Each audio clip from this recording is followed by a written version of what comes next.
I just want to give you a brief introduction to Dr. Coleman.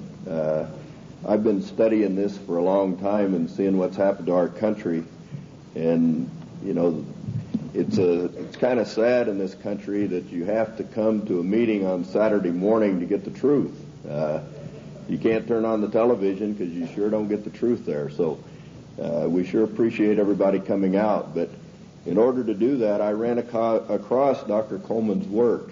And when you've studied this and looked for the truth, and it's a pleasure to find somebody like Dr. Coleman that'll bring you to a new level of what the real truth, who's really behind what's going on in this country. None of this is an accident. This is orchestrated. This has been planned and plotted and is moving right along. And if the only thing that you can do is be informed and learn what's going on, who's really behind it. And nobody does that better than Dr. Coleman. He's an author of 3 books. He has a table back here. I recommend that you look through his material. It'll bring you to a new level of information as to what's going on in the country as well as the world. And this is the only country left that stands between the country as we know it, or the world as we know it, and the New World Order, which will drastically change everybody's lives, as Dr. Coleman will tell you. But the big difference between Dr. Coleman and some of the other speakers is he's been in most of the places that we're talking about. He's been in Lebanon, Brazil, France, Italy, Spain, England, South Africa, and all over the U.S. And he did this, in his work. He has first-hand experience with most of the things that are going on here. He studied 5 years in the British Museum in London, also in the Cain Museum in Egypt, where he did research on the Black Plague. And, if you study his work or read his work on AIDS, I think it'll shock most of you. In his investigation, through the congressional records. And the congressional records is where most information is in this country. And he would feel very comfortable, in debating the Supreme Court justice on the Constitution at any time. Because our Constitution is basically being walked all over at this time. But at this time, I'd like to bring on Dr. Coleman, and let's give a big hand to him, and we appreciate him.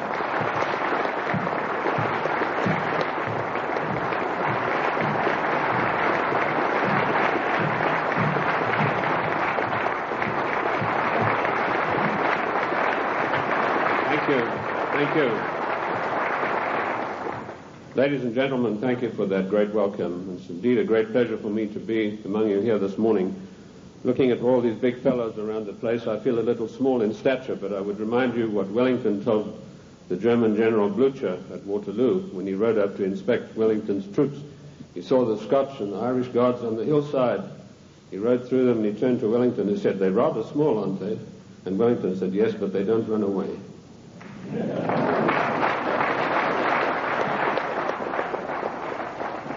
Ladies and gentlemen, I bring you a message of hope, not fear. A message that I hope will galvanize us all into much needed action. The problem is quite simple. Anarchy and chaos prevails in Washington, D.C. because the federal government has seized powers to which it is not entitled to and is passing masses of laws that are 100% unconstitutional. And when you get men setting themselves up as greater than the Constitution of the United States, you get anarchy and eventually tyranny. Now, I'm paranoid. I'm going to admit to you right up front.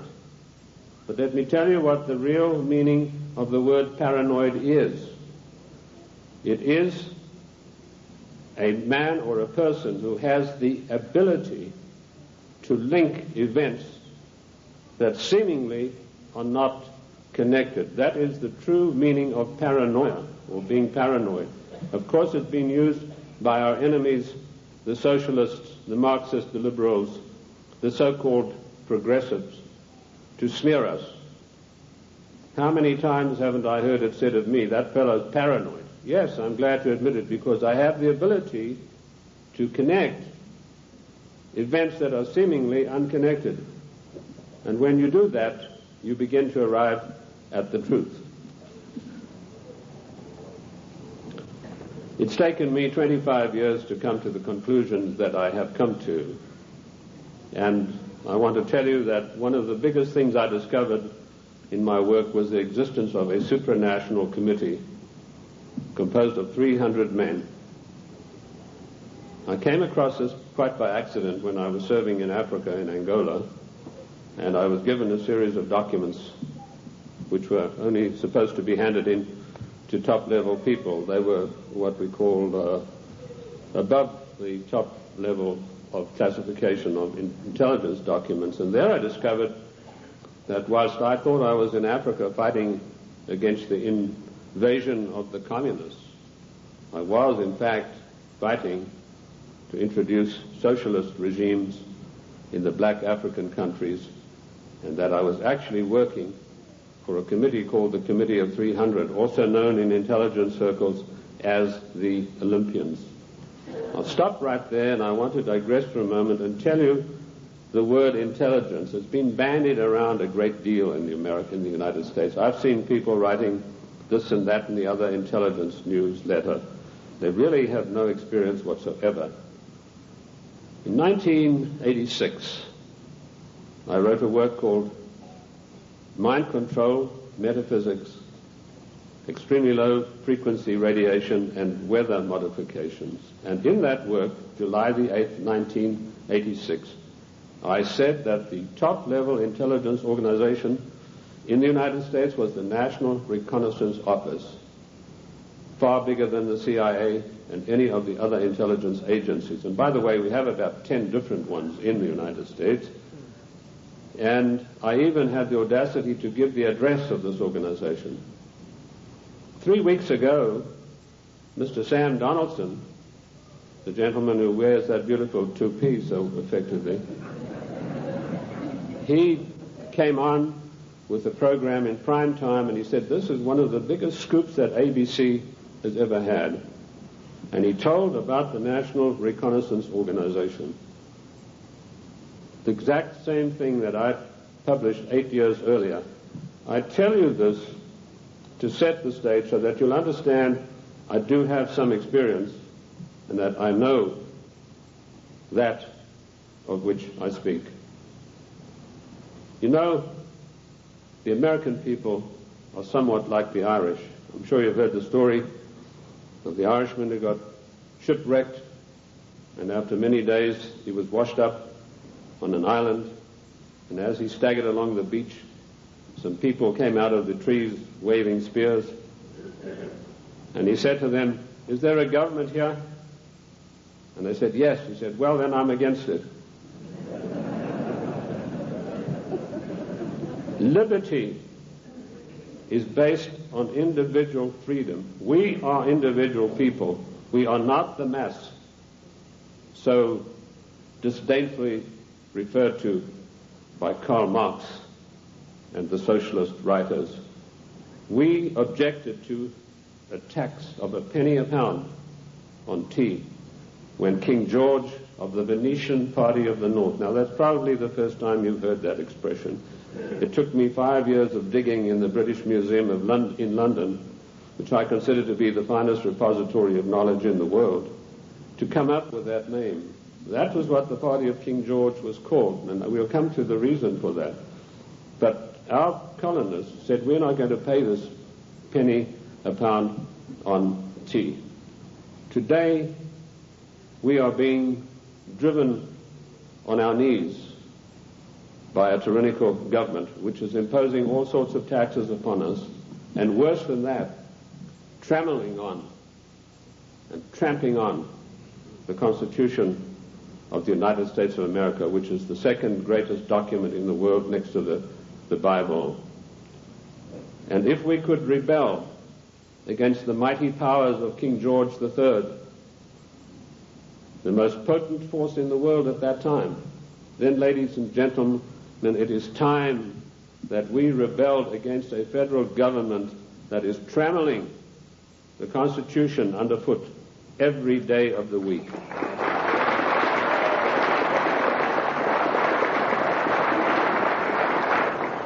King George III of the Venetian Party of the North did more than that. He sent Adam Smith, a servant of the British East India Company, to formulate a policy which he called free trade. And by the means of free trade, Adam Smith, a greatly beloved economist of the Marxists, the socialists, and the liberals, hoped to bring the small manufactories and the industries established by the colonists to their knees. Let me tell you unequivocally that free trade is piracy. There is no such thing as free trade. We have to reject this constant brainwashing to which we are subjected. Free trade began with Adam Smith and the British East India Company. Now, who is the British East India Company? They played a massive role in the history of the United States of America. Only you are not taught this in your schools or in your universities, but you need to know. In my book, The Committee of 300, which took 20 years of research, and incidentally, I was only a little bit behind with Karl Marx. He spent 30 years in the British Museum in London, where he got most of his things from.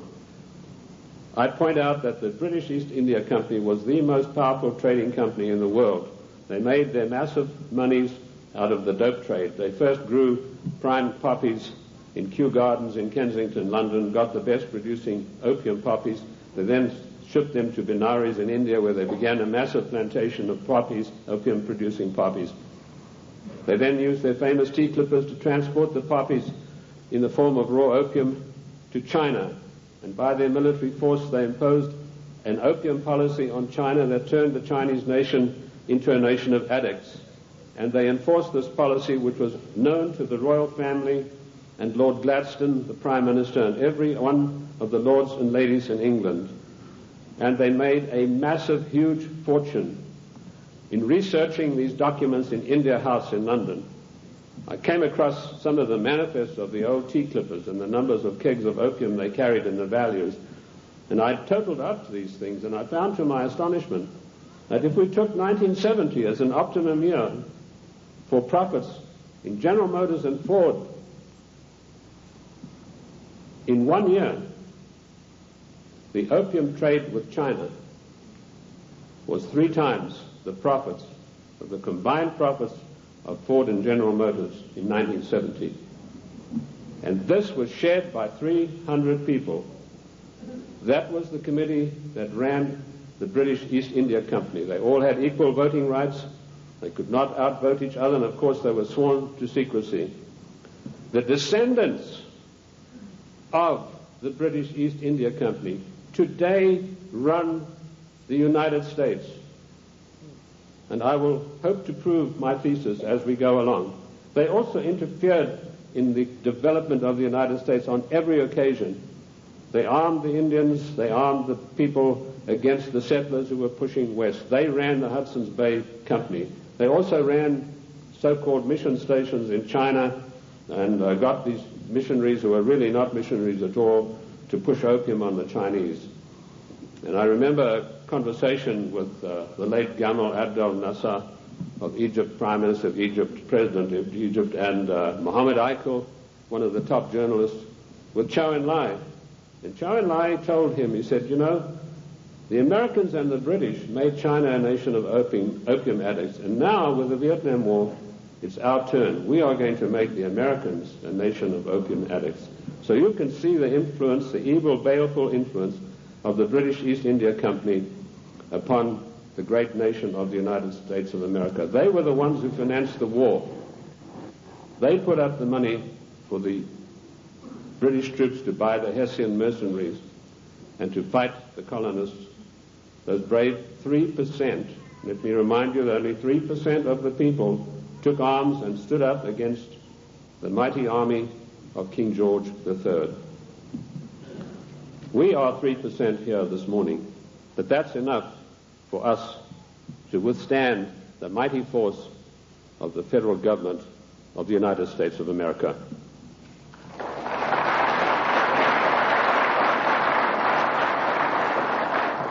These 300 men in the Committee of 300 still run the world today with an iron fist. Their wealth is untold, cannot be measured. I know I looked at some of the records that I could find in Italy, in Rome. I've done most of my work on location, and this has always been invaluable to me. And I came across the families in Italy who were called the fondi, meaning the people who had all the money. They were all members of the Committee of 300, the Lucatis, the Recanatis, the Volpi du Miseratis. These people are so wealthy that they would make David Rockefeller look like a piker. That is how rich they are. And this is the committee that runs the world. Now, in my book, The Committee of 300, I name every one of them. This is not a book that talks about they. It gives you specifics. And I must say I do the same thing in my new book, Socialism, The Road to Slavery, which was 10 years in researching. On July the 4th, 1789, George Washington told the Congress, it is necessary for us to impose tariffs to protect the manufactories of our colonies. That was the first trade barrier. Now, let us dispose for once and for all with the words that have been implanted on our minds, like isolationist, and you are for restricted trade, and you are against global trade. The United States of America did not grow great on global trade. The United States of America grew great on the hard labor of the people who lived in those days and the wise protection barriers put up by President George Washington, because immediately after the war they tried, the British, to try to down the United States through so-called free trade, which is nothing but piracy. Free trade, ladies and gentlemen, is a one-way street which allows other countries to dump their products on our markets to the detriment of our own people. That's what free trade is. It's strictly a one-way street. The trade barriers were increased by Lincoln, Garfield, and McKinley, and all three presidents paid with their lives for that policy. Disraeli was particularly incensed with Lincoln. Disraeli was the British Prime Minister at the time, and he ordered British MI6 to assassinate Lincoln, which is what they did, the same way as British MI6 publicly executed President John F. Kennedy at a later time. Our founding fathers and our presidents saw the value of trade barriers. They realized that we, if we wanted to progress, were not to be the dumping ground of the world. And I'm going to leave that subject for now and return to it later.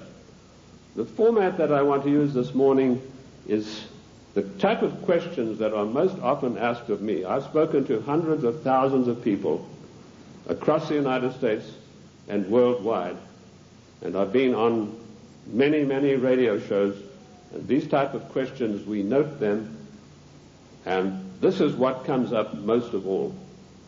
Who and what is the Committee of 300? Well, I've dealt with that. I've told you this is a supranational body that knows no boundaries, respects the laws of no countries. The first time that they were publicly announced was by a German socialist by the name of Walter Rathenau. Now, I'll give you some background of Walter Rathenau. He was the financial advisor to the Kaiser of Germany, and he was also the financial advisor to the Rothschilds, the French family Rothschild. So he must have known what he's talking about. He made an astonishing statement in 1934. He said, there is a committee of 300 men that rule the world. They are known only to each other, and nothing happens without their consent. When former head of state Mikhail Gorbachev visited the United States a few years ago, flanked by George Bush and Quayle, he opened his Gorbachev Foundation in the United States. And he let slip, he said, this is being done with approval of the Committee of 300. CNN cameras were on him. They immediately switched. Now, I wrote to CNN and I said, could I have a transcript of this program, which they said was available. I never got a reply. I followed it up with letter after letter, but nothing ever came of it.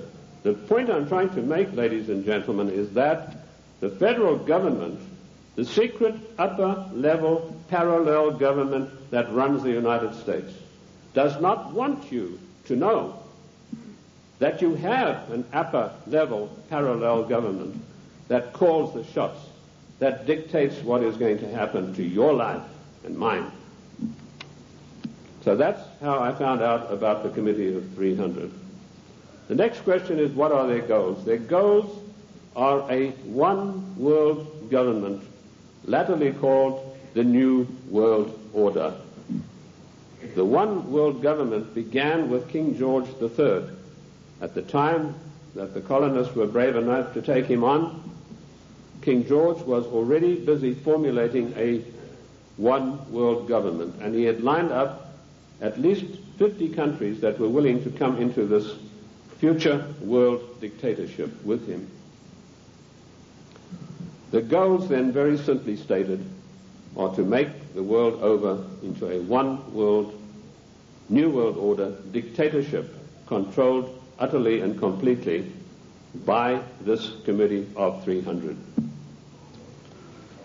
How can they possibly carry out their goals? That's the next question that I'm often asked.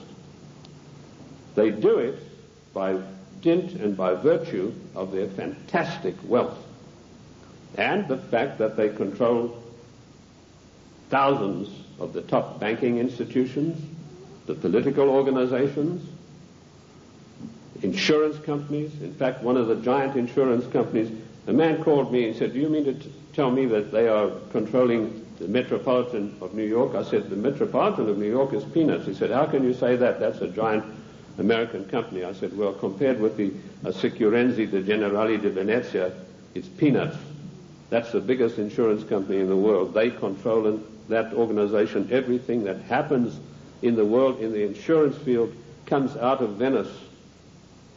That's why Venice is so important, because in Venice we have the black nobility. Now that has nothing to do with the color of the skin of the people, and I'm going to come back to them as we go along. So the goals are a one-world dictatorship of the most brutal kind, and how they carry it out is they have these interface banks, insurance companies, mining conglomerates, every conceivable control in politics, including the Democrat Party of the United States, which is, of course, since 1980 behind closed doors at a secret caucus in Washington, D.C. The Democrat hierarchy took on the goals of the old Socialist Party USA, i.e., based upon the Communist Manifesto of 1848. If you have a copy of my book, and I'm not pushing it, but in my book, The Committee of 300, I list every one of their huge, gigantic corporations, how they interface. And this, ladies and gentlemen, is an eye-opener, because it gets right down to the nitty-gritty of your everyday life in the cities and towns across the United States. So they carry out their goals through existing organizations. And also, of course, they have built up some special organizations of their own. When I first started writing in America, when I came here in 1969, I revealed the existence of an organization called the Royal Institute for International Affairs, which is located at Chatham House in 10 St. James Square in London. I also revealed the existence of the Club of Rome, the Cini Foundation, the Mont Pelerin Society, the Order of St. John, which was known but not known. And I listed all of these secret societies that run the world as executive arms of the Committee of 300. So it controls the world through all of these. The Royal Institute for International Affairs is the executive arm of this committee, which gives instructions to the United States government to this very day. The chain of command is as follows. Every Secretary of State that has been appointed since 1919 is appointed by the Royal Institute for International Affairs. That may come as a shock for you. You think you vote and you put a conservative in the White House, and then he appoints supposedly or allegedly conservative people to carry out the policies that you wanted him to implement. Surprise, surprise. I ask you to find me a conservative Secretary of State since 1919. And if you search diligently and apply the correct rules, you will come out blank. Every one of the Secretaries of State was chosen in London by the Secretary of State, as was Wilson, the President Wilson, as was Roosevelt, as was James Earl Carter. He was specially chosen because he'd had 3 mental breakdowns, and they felt he would be a good guy to manipulate. Oh, I'm talking facts. I'll tell you the story of that. In my World in Review news magazine, I wrote that, James, I'm digressing a bit here, but it's necessary to do that now and then. It's not a sign of a bad speaker, although I don't put any laurels around my own neck. But James Earl Carter was not a known entity in the American scene. I first heard of him through my intelligence contacts, particularly my French sources, who were one of the best in the world after MI6, and he told me, your next president is going to be a peanut farmer from Georgia. And I said, how come? He said, right now they're meeting at the Dorchester Hotel in London.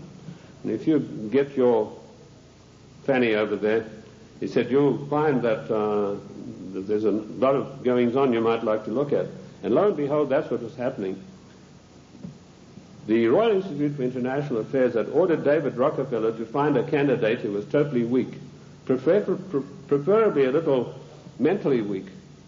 And they put one of the greatest brainwashing specialists in the world, trained by the Tavistock Institute for Human Relations, Dr. Peter Bourne, on the job. And he said, it's funny you should say that.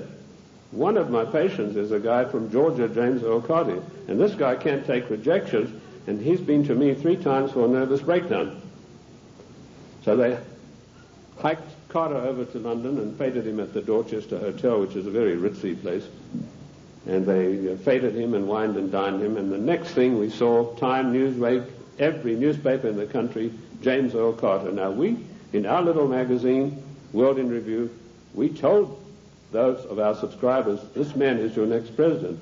We also did exactly the same thing with William Jefferson Clinton, because we had the story of the Club of Rome. We knew who Agnelli was. We knew that Agnelli had had a huge love affair with Mrs. Pamela Harriman, and that Mrs. Pamela Harriman was the doyen of the Democrat Party, and Mrs. Harriman had been given the task of finding the next president of the United States, a socialist. And she picked up Clinton and said, you're our boy. But there's one snag. Clinton went up there, brushing his forelock back, said, well, there's one problem. My wife's left me. So Mrs. Harriman was dumbfounded. She said, well, you better give it back in a hurry. And he said, no, she doesn't want to come back to me because of my tryst with other women. That's how he put it. My philanderings would have been a better word, but he said tryst with other women. So Mrs. Harriman sent for Mrs. Clinton, and she duly came to New York, and she sat her down and said, look, if you want to be the first lady of America with all the attendant prestige and power, you better forget about your husband's philanderings and get right back to him. And that is precisely what happened. And when I heard that had happened, I knew this guy was the next president. And we wrote that in our news magazine. And sure enough, a year later, here came marching into the scene William Jefferson Clinton. So the RIA, the Royal Institute for International Affairs, does control everything that happens in the United States. They give their orders to the Morgan Guarantee and Trust Bank on Wall Street. And the chief executive officer of that organization is Dennis Weatherstone. And he duly relays the orders over to the Secretary of State, whoever that happens to be. And he then relays the orders to the President.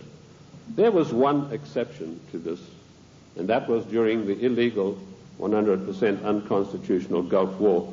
Now, I'm going to use a word, and I apologize to the ladies for this, but I need to tell you this graphically to illustrate the power that the Royal Institute for International Affairs exercises over the affairs of the United States of America. when George Bush was hesitating and didn't know whether he should get into the Gulf or not,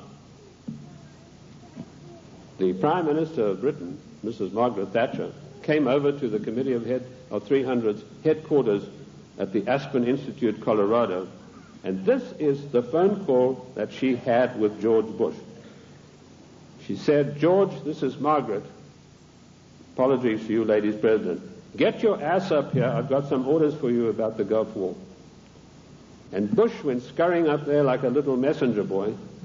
And the next thing we know, there was this massive outpouring of propaganda to start a war against the nation of Iran, a nation that had never done this country one iota of harm. I use those illustrations in order to give you the extent of the control that is exercised by this Committee of 300. There are many other societies that are operating for the RIIA. The Illuminati, which has been around for many, many years. I've written a work called The Illuminati in America, 1784 to 1994. A lot of people think this is an ancient secret society that's gone away. They think that Adam Weishaupt had a quarrel with the Catholic Church and that's it. Don't you believe it? 13 of the top families in the United States are in the Illuminati today, and they have a big say on everything that happens politically in this country. Then we have the Society of Cincinnati, which I don't think many of you will have heard about. That is an ultra secret society to which every president of the United States is forced to belong, including our so-called conservative presidents. And I point this out to you to show you that it doesn't matter who is in the White House. This Committee of 300, through the Royal Institute for International Affairs, through the Council on Foreign Relations, exercises complete control. But their strongest arm is called the Club of Rome. Now, when I first heard of the Club of Rome in 1969, I immediately began my investigation. And as Ken told you, all of my investigations have been done on location. Every one of them. The Club of Rome is one of the most insidious, baneful organizations in existence today, which has done intolerable, immeasurable harm to the United States of America. This Committee of 300 told a man called Aurelio Pecci to form this Club of Rome with the main object of bringing down the industries and the agricultural development of the United States. He immediately wrote a paper in which he said there are too many people on the earth and that the United States, with its industrial development, its agricultural development, is responsible for this curse of overpopulation. And he picked up the documentation for his work from Lord Bertrand Russell, a senior statesman of the Committee of 300. And Lord Bertrand Russell had written a work called The Impact of Science on Society. And if you can ever secure a copy of that book, which I doubt you'll be able to get, you will see in there that he said the world is grossly overpopulated and we have to get rid of at least half of the world's population, and it doesn't matter how we do it. So the Club of Rome was instituted and organized to start an attack on the world's population using the United States as the whipping boy. And they came up with a paper called the Zero Growth Post-Industrial Plan for Industry and Agriculture for the United States of America. 3 days after that plan was accepted as official United States policy by James Earl Carter, I was able to, through my intelligence people, get a copy of this insidious document. Basically what it said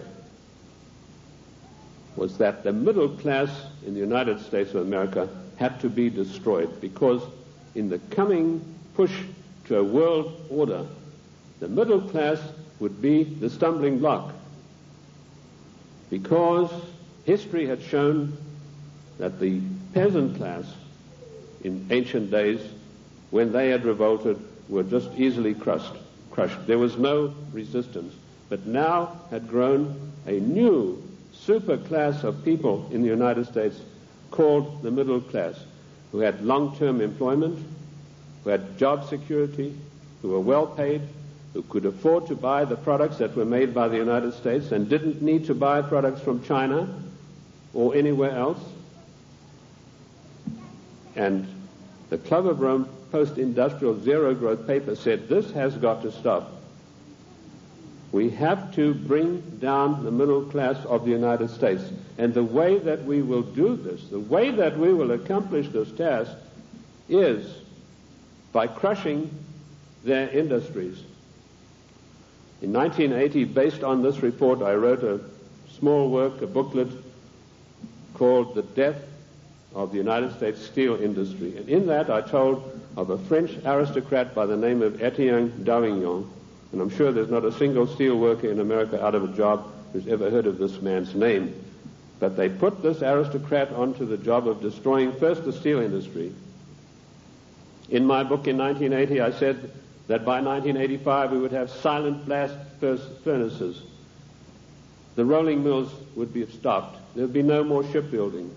We'd have thousands of skilled workers who'd passed the skills of their trade down for generations, who were forever dispossessed of their jobs.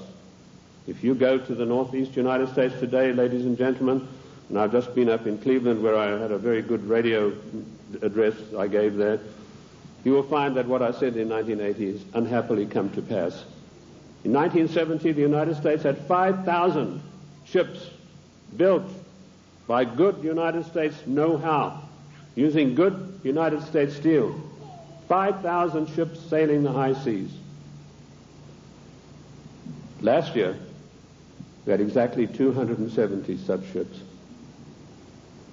and at least 50,000 steel workers permanently out of a job, jobs that will never come back. What happened? Did we suddenly lose our marbles? Did we suddenly lose that great American know-how of getting things done? Did we lack finances? Did we run out of money? No. None of those things happened. What happened was this dastardly Club of Rome had sent their emissaries to the United States to deliberately destroy our steel plants. And they did it by opening the doors of so-called free trade. And everybody who signed the NAFTA treaty and everybody who signs the GATT treaty when it passes is a traitor and a seditionist.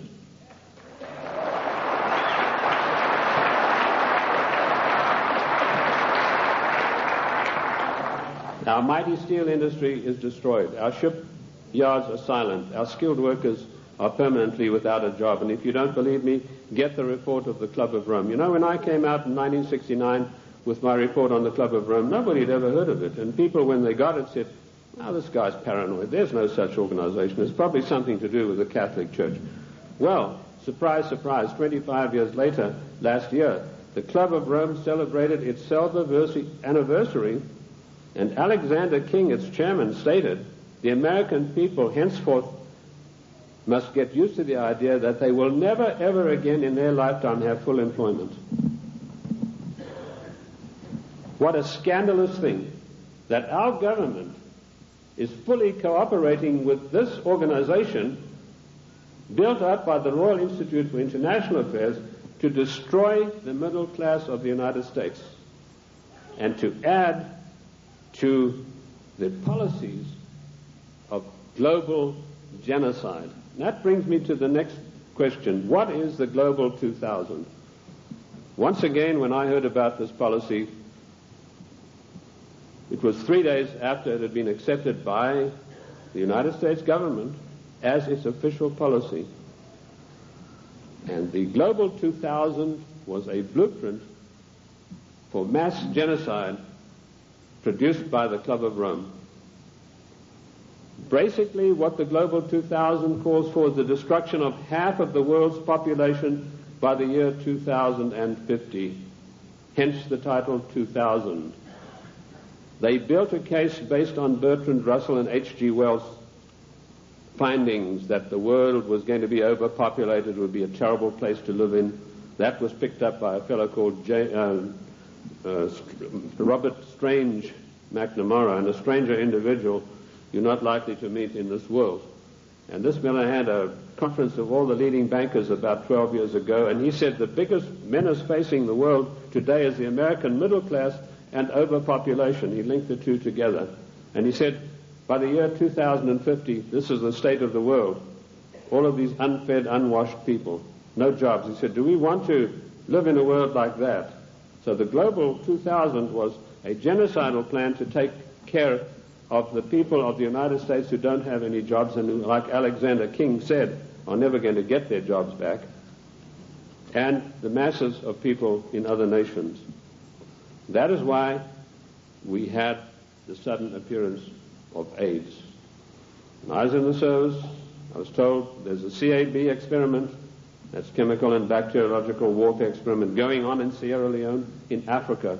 That's a remote corner of Africa, West Africa, just above Liberia. If you look at your map, your atlas, and you'll see where it's located. Why Liberia? Extremely hard country to get to. You have to fly from London. That's the only way you can get there. You land on an island, and then you've got to take a ferry across to the mainland. And, of course, all people taking the ferry are heavily scrutinized. And I managed to work my way. I was told the Americans were doing the CAB experiment. I managed to work my way to within striking distance of a small mission station. And what I discovered was that these blacks were coming in from the bush to this mission station with broken arms or an ulcer on the leg or something like that. And they were ostensibly being treated there, but they were dead by the evening. What was actually going on was that a laboratory had been set up using Lassa fever virus. Now, at that time, Lassa fever was one of 4 viruses that could jump the human-animal barrier. And it was a deadly virus. They were trying to create a virus that could be mass-produced and it could be sent out through the World Health Organization to get rid of millions of people in the world. But the Lassa fever virus proved uncontrollable. It killed 3 scientists who were working there. So the orders came from Washington, burn the place to the ground, and that's exactly what they did within a radius of 100 miles. They bottled up some of these viruses they'd been experimenting with and took them back to the Centers for Disease Control in Atlanta. There they began again, but again they escaped and killed 3 more scientists. So they incinerated the whole laboratory, sealed it off and incinerated. The same experiments are now going on in Harvard University right now. But they're not using the Lassa fever virus. That has proved to be too tough for them to handle.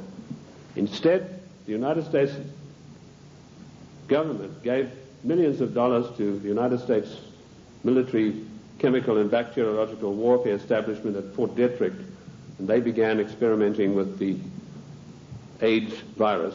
I knew about the AIDS 3 years before the word ever came out in the world, in the United States particularly, because of my field work in Sierra Leone. The British government used their Porton Down CAB facility. It's easier to get into the Bank of England vaults than to get into Porton Down. All the deadliest viruses in the world are being crafted there, in pursuance of the goal, the Global 2000, to decimate the world. Shortly after this experiment had finished at Fort Detrick, the World Health Organization started a massive vaccination campaign. They said, for once and for all, we're going to wipe out the scourge of smallpox. They chose Africa and Brazil, launched a massive vaccination campaign. Immediately, AIDS began to appear. Thousands and thousands of people began dying of the strange new virus, which the World Health Organization then said had come from the bite of a green monkey. They forgot to tell you the green monkey's been there for centuries, and he'd been biting people, if he ever did, for centuries, but no disease of that nature had ever occurred. The World Health Organization deliberately took this virus, which was crafted from a series of animal viruses, including Mediavirus sheep, which destroys the brain, which is why you find AIDS patients get dementia probably first before any of the other AIDS-related complex diseases appear. And they began vaccinating innocent people on a massive scale, and they began dying like flies. Why Africa and why Brazil? Because those 2 countries had the biggest black population in the world. And I want to tell the black people of the United States of America, do not trust the Democrat Party. Do not trust government. Do not believe that government is your friend. To them you are dispensable, the same way as we are. Millions of people died. I went through Uganda on an inspection tour, and I saw whole areas decimated where previously there had been small towns and villages.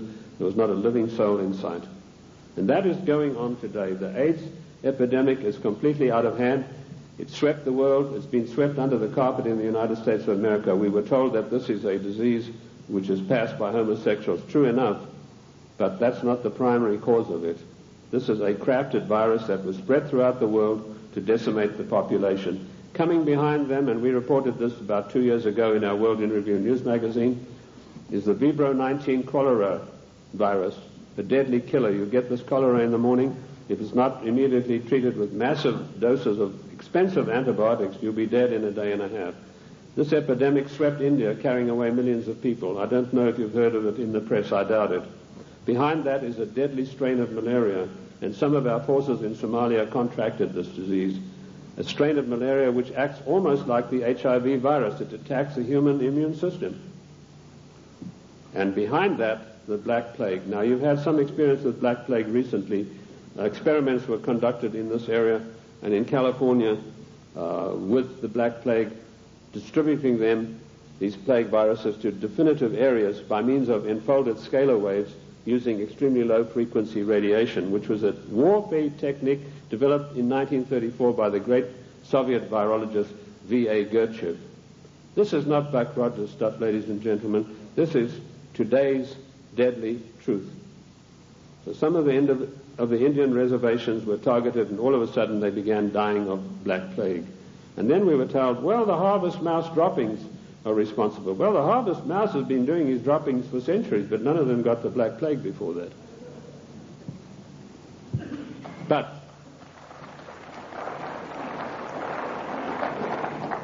what happened immediately following the so-called population control meeting in Cairo? There was a sudden and violent outbreak of Black Plague in India. And it is still going on, and it is not under control. This is all part of the Global 2000 mass genocide plan. I know something about the Black Plague because in my research in the British Museum, I discovered that the black Venetian nobility had none of their families or members had ever got the Black Plague. Yet the Black Plague, as you know, swept through Europe and killed half of the population of Europe.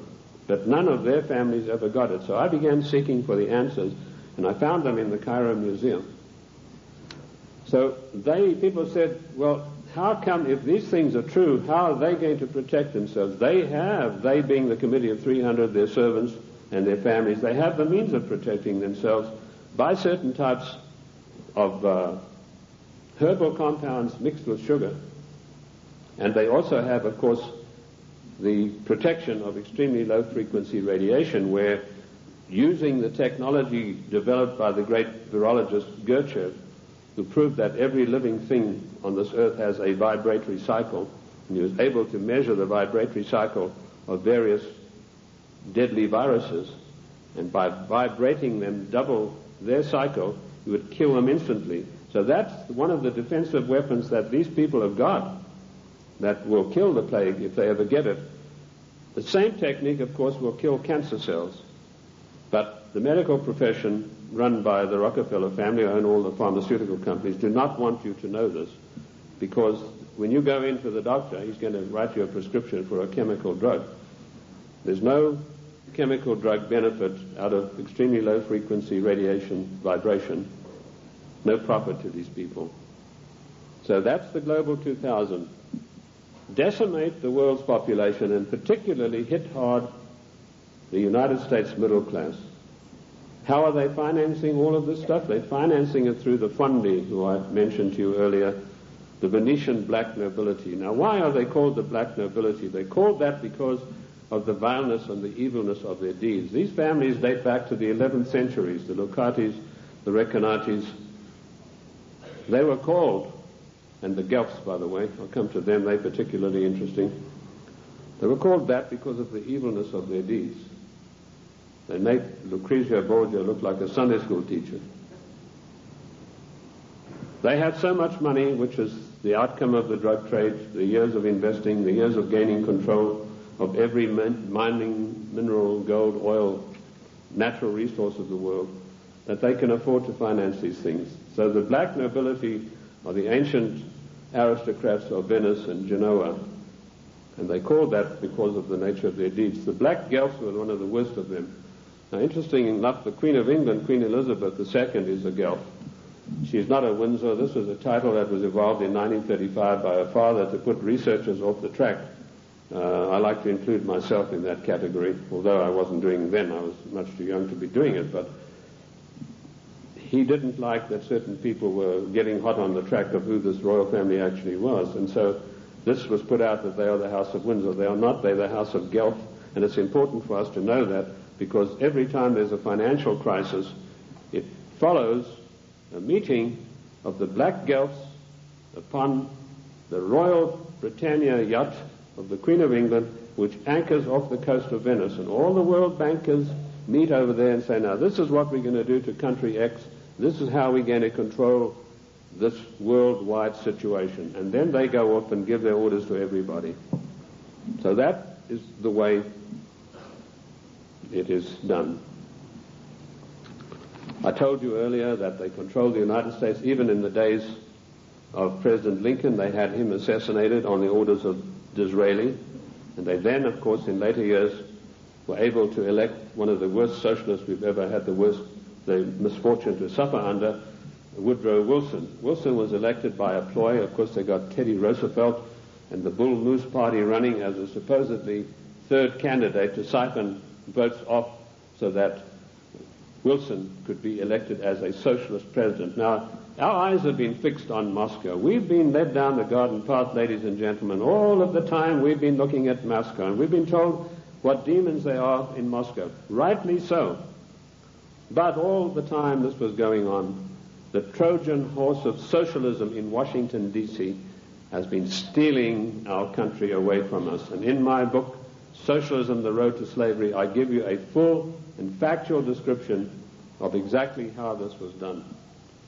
In 1898, the Fabian Society, a socialist organization, sent Ramsay MacDonald, Prime Minister of England, to the United States to spy out the land. He came back and he said, there are two things in the way. You have a very strong middle class and you have the Constitution of the United States, both of which have got to be destroyed before we can socialize America.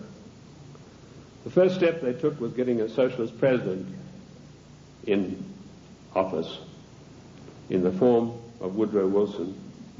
Woodrow Wilson was controlled out of England by Sir William Wiseman, head of the North American desk of MI6. Now, in case you don't know MI6, it is the most powerful and the oldest of all intelligence agencies in the world. They taught the CIA. They taught the Vatican intelligence. They taught the French intelligence. They taught the Mossad.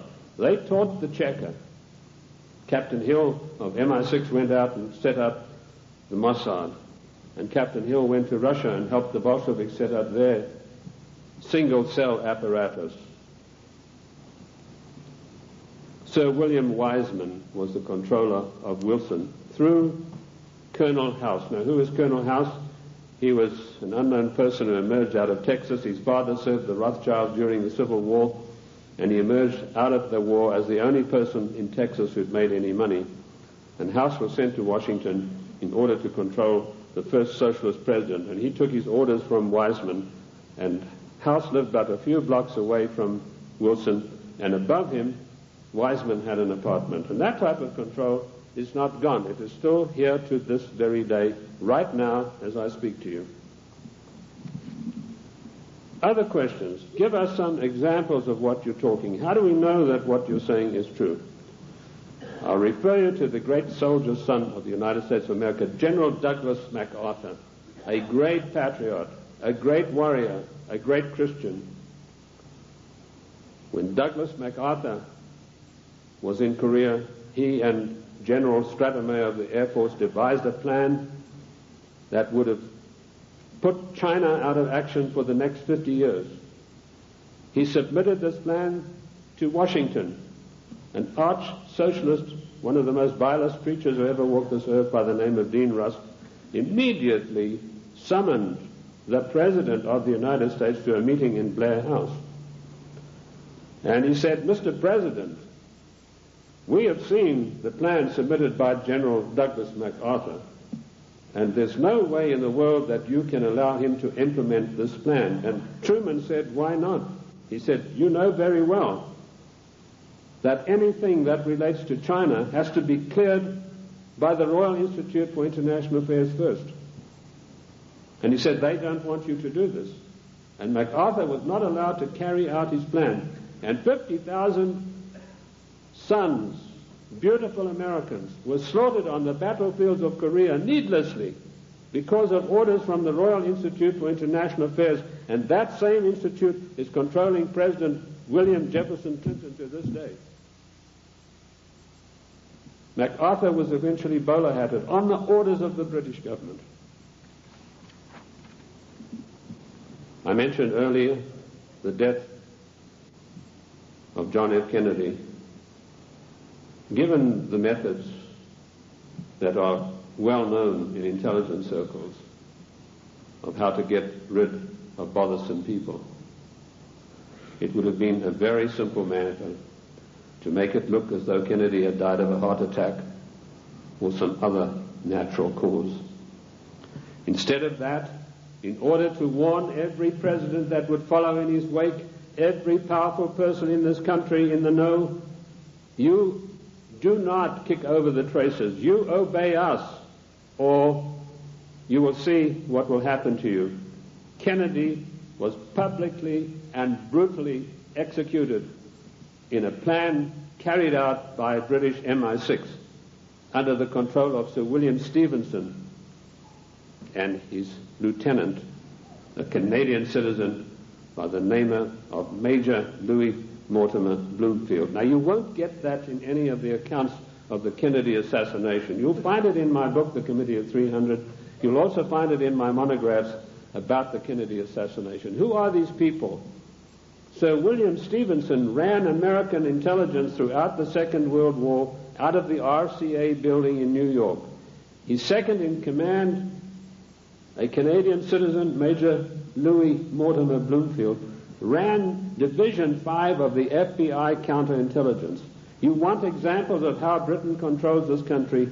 I have given you them. I've also told you that every Secretary of State since 1919 is selected by the Royal Institute for International Affairs on the orders of the Committee of 300. Why is this? We go to these conventions and there's all the hoopla in the world. The balloons are flying, the straw boaters are in the air. Bush has been elected conservative president. Reagan has been elected. What happens in reality? The Secretary of State, who's charged with carrying out the policies, subverts each and every one of them. You show me a Secretary of State that has acted in the best interest of the United States of America since 1919, and I will give you the only money that I've got in the bank, which is about $1,500. You're welcome to it, because I know that you will not be able to do that.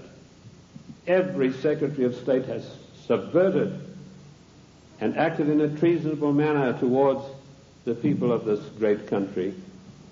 And when they haven't done it directly, they've done it through surrogates like Lachlan Curry, who ordered the military to jettison a shipment of arms destined for the great Chinese leader Chiang Kai-shek, to jettison overboard these arms in the Indian Ocean. And that's exactly what they did. We think that we elect our presidents. Ladies and gentlemen, we do not elect our presidents. They are selected for us long before we'd even heard of them. And I've given you 2 examples this morning of how this is done. The 300 office at Aspen keeps a tight control over every political event that takes place in this country.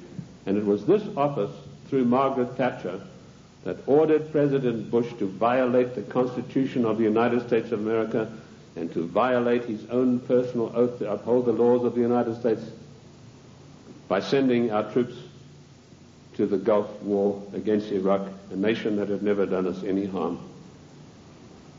And we did it by the dirtiest of dirtiest tricks. We got the daughter of one of the Al-Shabaab clan, there are over 400 of these people, and these are the most degenerate, disgusting people that you'd ever come across. The ruler has 140 wives. He doesn't have them all at the same time. When he gets tired of one, he says, I divorced thee 3 times, and she's gone. When the Iraqi troops came in there and they turned it over to the Red Cross in Geneva, 140 marriage certificates. This is the man that your sons and your daughters are propping up today in Kuwait in a most illegal manner, in violation of the Constitution of the United States of America. And Bush did a Texas two-step around the Constitution. He did not get the mandatory declaration of war. I'm not a lawyer, but I've studied the annals of Congress, the congressional globes, and the congressional records for 25 years. And in those pages will be found more wisdom, more in-depth information about the Constitution than you'll ever get from any law school. Anyway, most of the law schools have professors far to the left of Marx, and they don't know anything much about the Constitution. I talked to a few people, one lawyer in Congress. I said, what do you know about the Constitution? Well, I got one semester of law when I was at law school, and in that was something about the Constitution. Our Constitution is not even taught in the United States school system. Isn't that an utter shame and a resounding disgrace? Bush said the troops...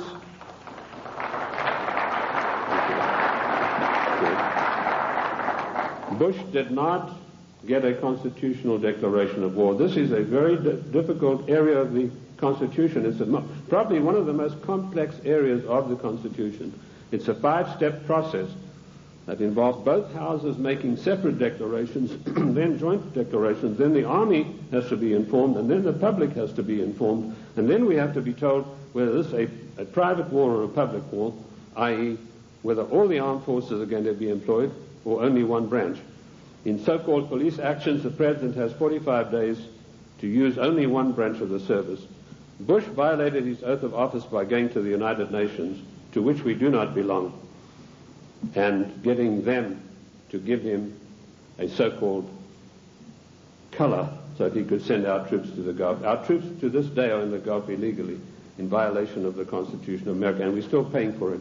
The story that the Gulf states put up all the money, you go and ask the General Accounting Office, as I did, how much money have they paid? We are still paying for the Gulf War, and now we've got another huge bill to meet, billions of dollars, for Clinton's fantasies,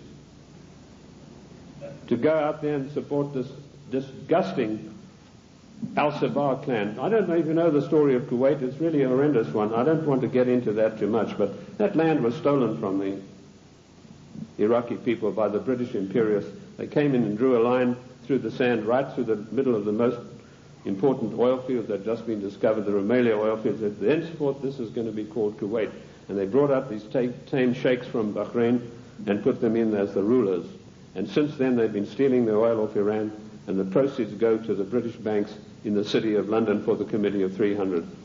They're just doing the same thing now in South Africa with the gold. That's part of their tactics to gain control of all natural resources through the world.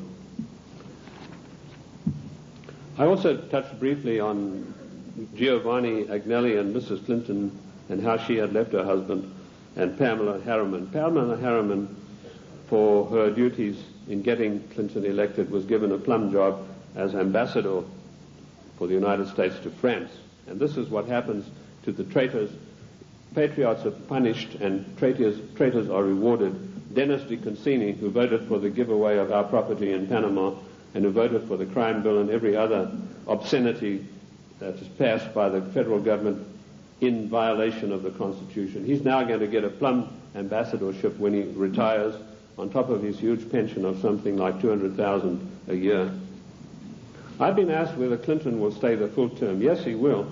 Clinton will stay the full term because he's been given a job to do, and that is to pass certain far-reaching socialist measures. And he's been very successful in doing that with the help of so-called Republicans. I personally am not in favor of political parties. I'm like George Washington. He said, political parties are baneful, and in the long run they are harmful. What happened in NAFTA? A so-called conservative, Mr. Newt Gingrich, who I wouldn't trust as far as I could throw him, went out and acted as the floor manager, as the party whip in true parliamentary style, and he whipped up 132 Republicans, so-called, to support NAFTA. And no doubt he will do the same thing with this dreadful GATT treaty, which is coming up in a vote in the lame duck session. So he's going to run, and I'll let you into some information which I just got a few days ago from French intelligence.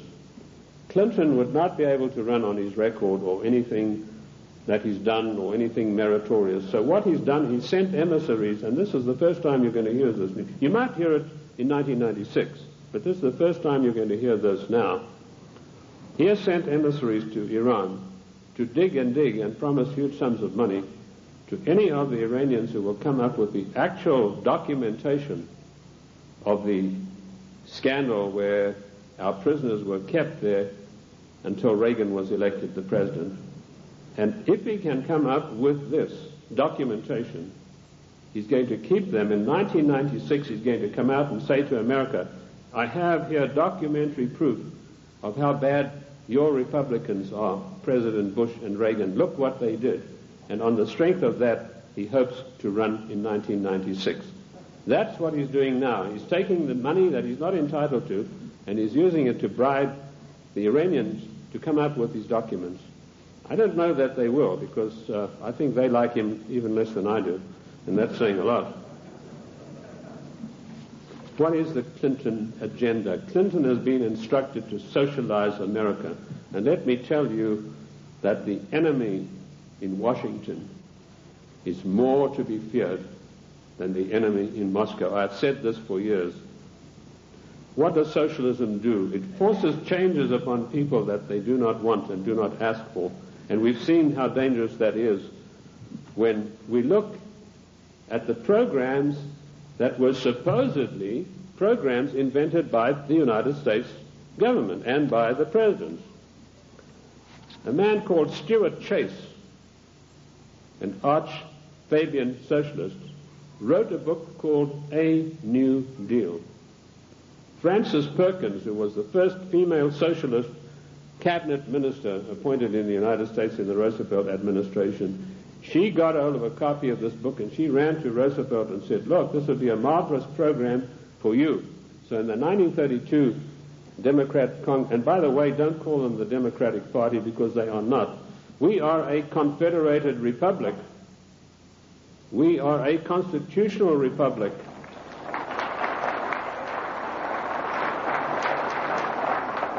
In a confederated constitutional republic, you cannot have a Democratic Party. You can have a Democrat Party, and that's what we should start calling them. But she ran up, and Roosevelt was so enamored with this deal that in 1932 they hastily changed their platform, and he came out and announced his New Deal, which is a verbatim, word-for-word program taken from Stuart Chase's book, Socialism, A New Deal. Then when Kennedy came along, he adopted a wonderful new program called The New Frontier. That just happened to be a book written by Henry Wallace, another Fabian socialist writer. Word for word, The New Frontier was co-opted as Kennedy's program. Then when Johnson came along, he came out and started talking about the Great Society. Now, what was the Great Society program? It was another Fabian socialist book written by another fellow called Graham Wallace, no relation to the first Wallace, name spelled differently. So here we have three presidents of the United States following an outright course of socializing the United States of America. And of course, every president, including Reagan and Bush, has continued along those lines. And what do we have? Our Social Security. That was called the Beveridge Plan. In 1942, when Britain had its back to the wall, was losing hands down to the German armies in France, they needed something to buck up the population. So Sir William Beveridge came along with this plan. He said, we're going to abolish poverty in Great Britain. and they've started this beverage plan, which is the basis of our socialist social security plan. Note, I said socialist social security plan. That's how we got it. It was co-opted directly from the beverage plan, very eagerly embraced by Roosevelt. Socialism is a failure. Lenin was once asked, what is socialism? And he said, socialism, sorry, I got the story wrong. He was asked, what is communism? And he said, communism is socialism in a hurry. And we have creeping socialism in this country today, which has nowhere to go but to communism. In the New World Order, one world government. That is the direction that William Jefferson Clinton is pushing this country as hard as he can go. And GATT is an integral part of that. The socialist policies of England failed miserably. They got the great Professor Harold Lasky of the London School of Economics. I once was asked to give a talk there, and it was me against 600 hostile left-wing students. And I had a pretty torrid time of it to start with, but in the end I did get a very good hearing from them. But that same Professor Lasky was sent to the United States to see how the Constitution could be got around. And he said, there's one good way we have to do it. We have to break down this provision that said there's no transfer of powers between the three branches. And we have that happening every day. We have Clinton calling himself the Commander-in-Chief, which he's not. I sent a fax to Colonel Oliver North the other day, in which I explained in detail what the Constitution has to say about the Commander-in-Chief. I hope he was able to use it. He said that Clinton is not the Commander-in-Chief, but he was saying it for the wrong reasons, for personal reasons. The Constitution is perfectly clear on this. It says that the President shall not be the Commander-in-Chief until such times as called into actual service by the Congress. And in my studies I came across this proviso that could only happen after a careful 5-step declaration of war mandated by the Constitution. And that is the sum and substance of the President's war-making powers. Unfortunately for us, during the time of the Civil War, Lincoln got the Congress to give him the power of habeas corpus, which is a privilege, by the way, not a right. And he was able to do things that were monstrous, which would never have been done. Why Clinton is telling everybody he's the Commander-in-Chief, it's not out of ignorance, as I pointed out to Colonel North in my facts. It's a deliberate, carefully crafted plan to get the people of the United States used to the idea that he is actually the Commander-in-Chief. And I tell you, he is not. The Constitution says he is not, and I can give you chapter and verse. Because should there a time come when he wants to take some drastic kind of action, he can then get Congress controlled by the Democrats, even a lame duck Congress, to give him the power of suspension of habeas corpus, and can say, as Commander-in-Chief of the United States Armed Forces, I hereby order XYZ to happen. It is a deadly danger, and we are fast asleep. I tried to alert Colonel North to exactly what's going on about the so-called Commander-in-Chief, and I only hope that he will put it to good use, because I do not have the same forum that he does. Anyway, socialism is a total failure. When it began to sink in England, they sent John Maynard Keynes, or Keynes. He said Keynes was a better word because it rhymed with brains, and this is the man who did in the economy of every Western country. And he came to the United States, and by his charm and good looks, he was a tall, well-spoken English gentleman, immaculately suited, connoisseur of wines and cheeses. And it was said of him that there was not a single lady who could resist his amorous advances. He was able to charm Roosevelt into giving the British government $3 billion to prop up their socialist programs. That wasn't enough. They then sent Harold Lasky and John Maynard Keynes for a second handout. This time they got $7 billion. And when Roosevelt was asked about this, he said, let's forget all of those silly little dollar signs. And the same thing is happening today in the field of foreign endeavor. We find a president giving away billions of dollars in foreign aid, which he is not entitled to do. I have searched the congressional records, the congressional globes, the annals of Congress, to find out if there is an empowerment for the federal government, our Congress, to dish out billions of dollars every year like a Santa Claus to foreign nations. And I could not find it anywhere. And where the Constitution is silent on a provision, it means it is a prohibition of that provision. What I did find was that when President Monroe was trying to get us involved in Latin America, he tried to get some money sent down there. And the Congress stood on its hind legs and said, this is a matter that's out of your purview. This is a matter for the Congress, and we deny you foreign aid because it's not constitutional. And that is what set Monroe at variance with the Congress. If you know his history, he spent his entire life fighting the Congress over that issue. Nothing has changed. The Constitution of the United States is immutable. I violently disagree with Justice Ginsburg, who says the Constitution is flexible. The Constitution is not flexible.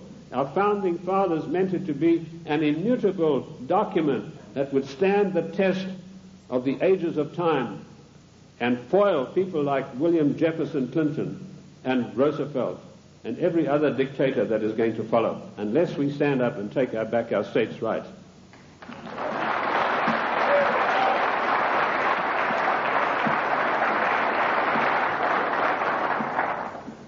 What is the political future of the United States? I told you that we are being forced into a one-world government, new world order, by the use of the word democracy and by the use of the word global trade and free trade. There is no such thing as free trade. The United States made itself great by its own manufacturing abilities. We had our people fully employed. We had our people who could buy all the products that we made. We did not need global trade. If people wanted the privilege of selling on our markets, they had to pay customs tariffs. And did you know that up to 1913, all the money that it took to run the United States came from customs tariffs? We had no income tax.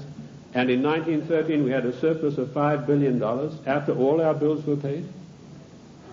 Now comes Socialist Wilson, and the first thing he does, he calls for a joint session of Congress, and he said, we've got to stop this isolationist. Ladies and gentlemen, this word isolation is a smear word. It's intended to deceive you. We do not need global trade. We need full employment. We need our people back in full-paying jobs. We need our industries revitalized. We have today 40 million unemployed Americans, and Alexander King has stated the policy of the Club of Rome, followed slavishly by William Jefferson Clinton. Americans can forget about full employment in the future forever. 40 million, those are the real figures. We have 25 million people underemployed, people with great skills who are acting as doormen in hotels, flipping hamburgers, for God's sake. These people, and they talk, Mr. whatever his name is, Reich or whatever it is, he says, oh, the Clinton administration has created 2 million new jobs. Well, I don't like to pick on his size, but I think it's gone to his head, if you get the drift of my meaning.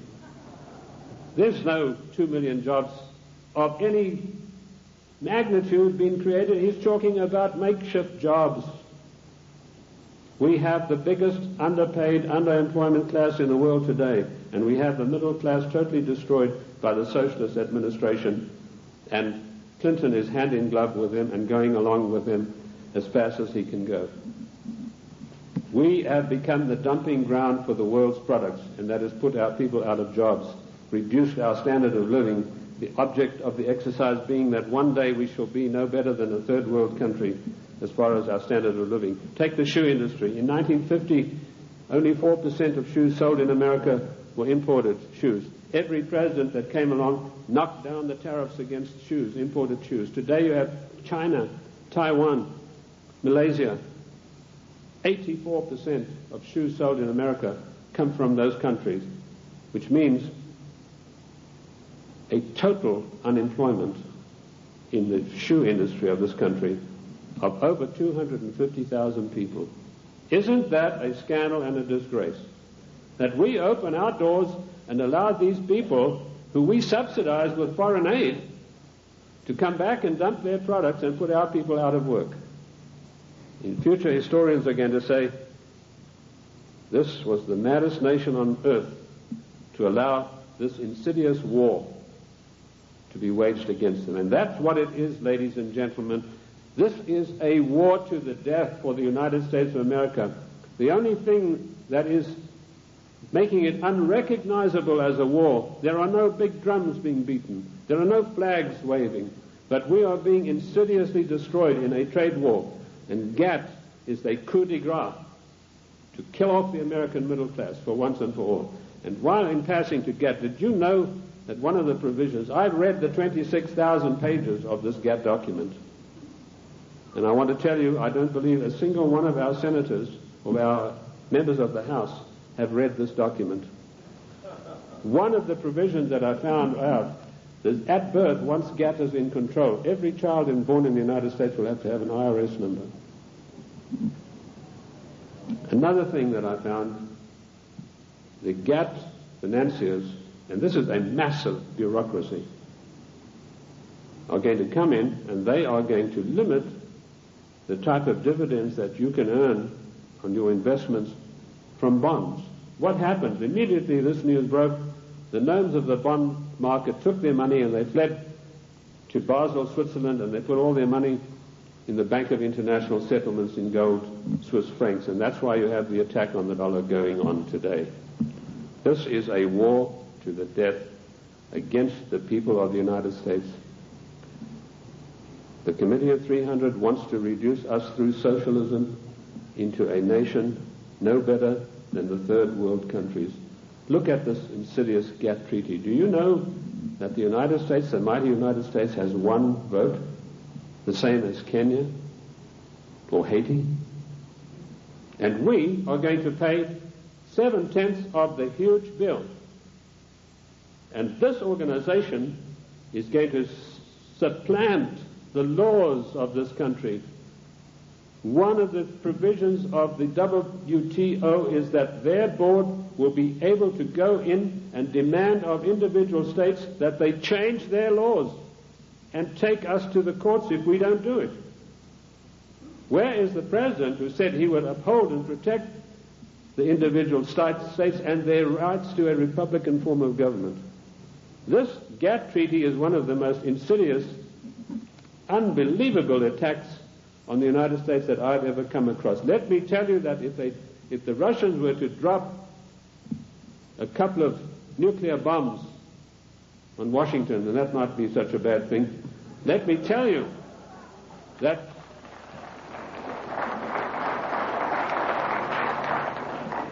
they could never hope to do the damage that GATT is going to do. Ladies and gentlemen, you have to marshal every one of your resources.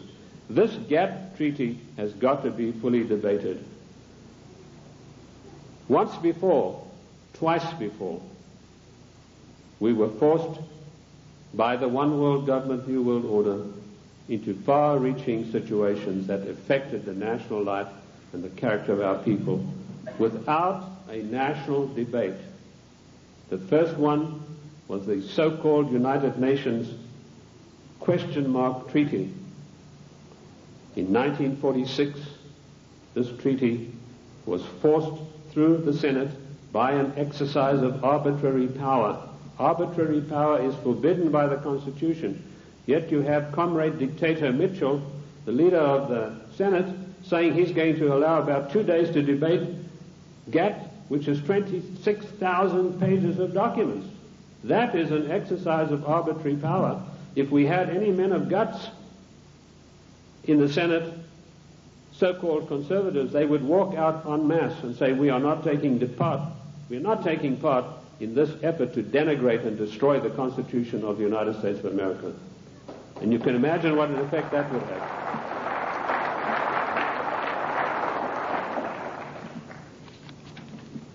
GATT will be allowed to be debated for 2 days, 26,000 pages, and some of the most insidious things that you've ever seen are in this document, and they all, every one of them, say GATT shall override all the laws of the United States.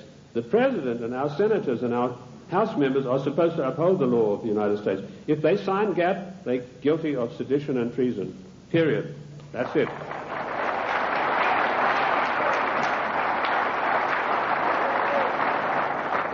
This came as a natural outflow of the United Nations Treaty. I found there that 5 senators, listen to this for a disgrace, ladies and gentlemen, 5 senators actually read this United Nations document. Again, it was 53,000 pages long. 5 senators, and they had 3 days to read this document, and it was then rammed down the people of the United States. I want to tell you that we do not belong to the United Nations. One of the greatest constitutional scholars it was ever my great pleasure to speak with was the late Senator Sam Ervin, who told me there's no way under the noonday sun that we could ever have joined in the United Nations. We did not join the United Nations, and we do not belong to it now. I've written a little work called Is the United States a Member of the United Nations? And you'll find in there I give you chapter and verse constitutionally why we cannot be.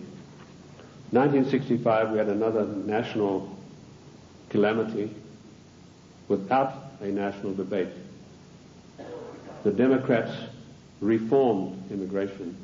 Now notice, every time some far-reaching thing happens, then the socialists come along with the reform. It's to reform health, which, by the way, Lenin said a national health plan is the arch of socialism. So now you know where Clinton got his national health program from. He took it straight out of the Communist Manifesto of 1848.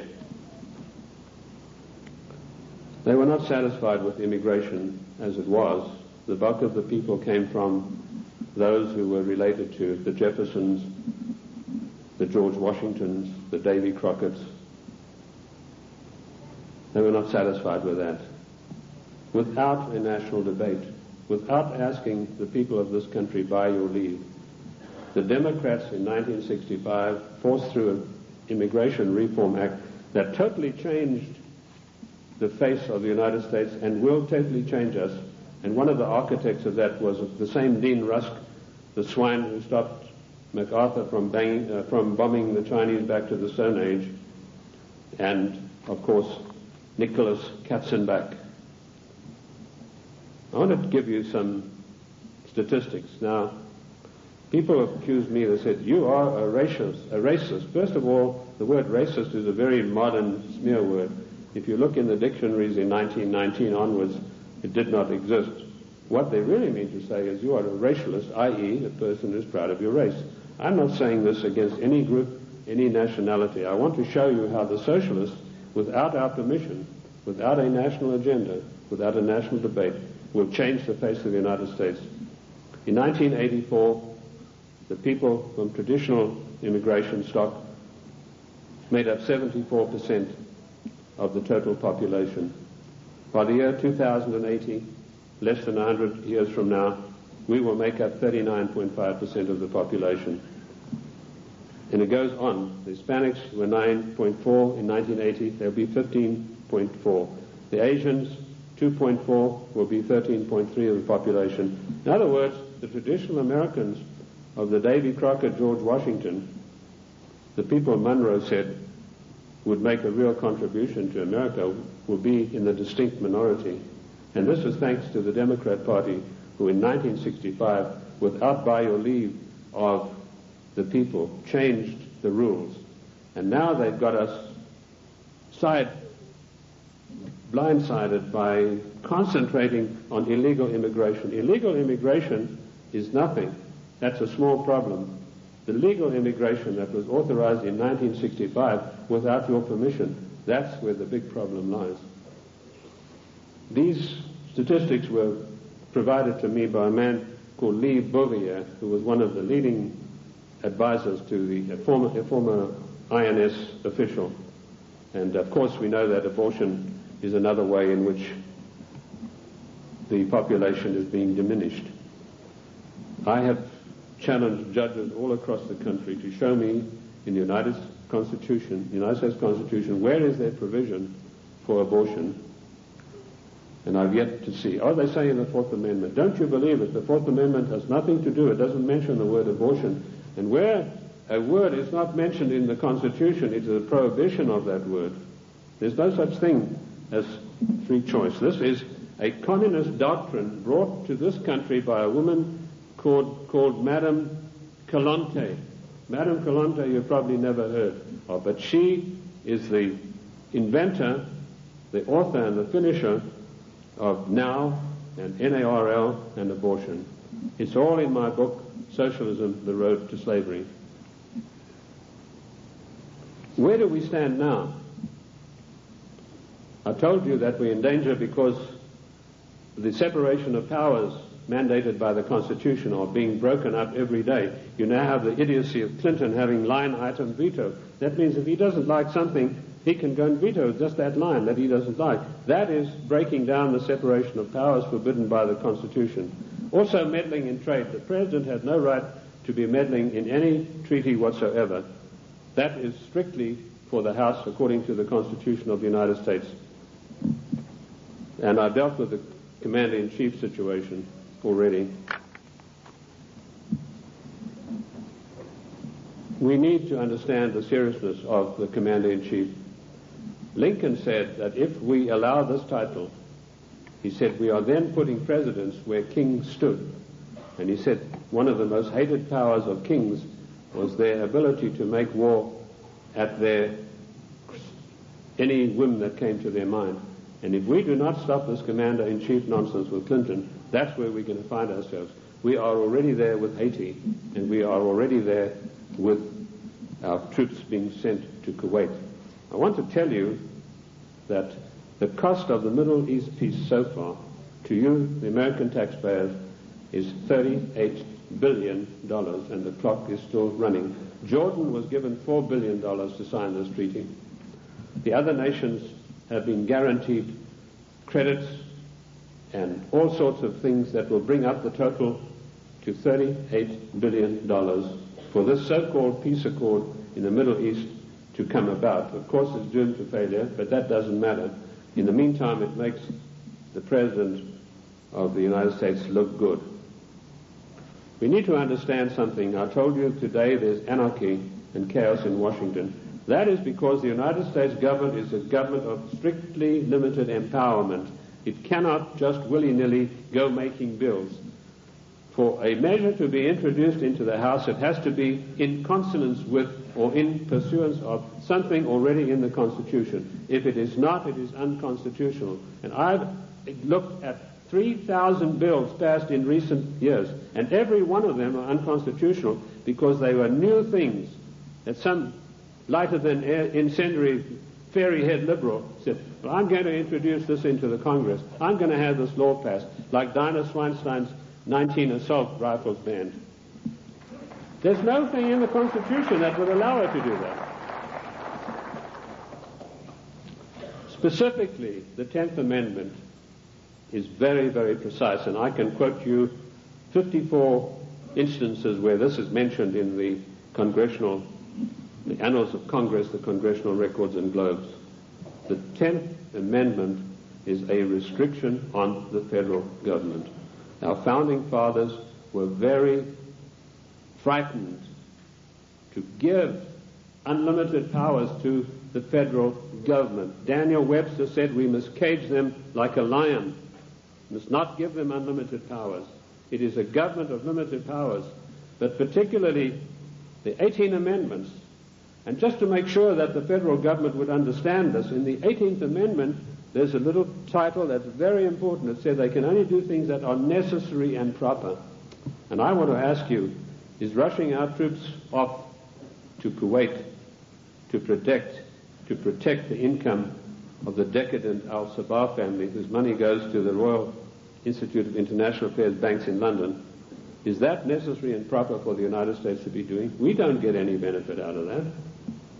No.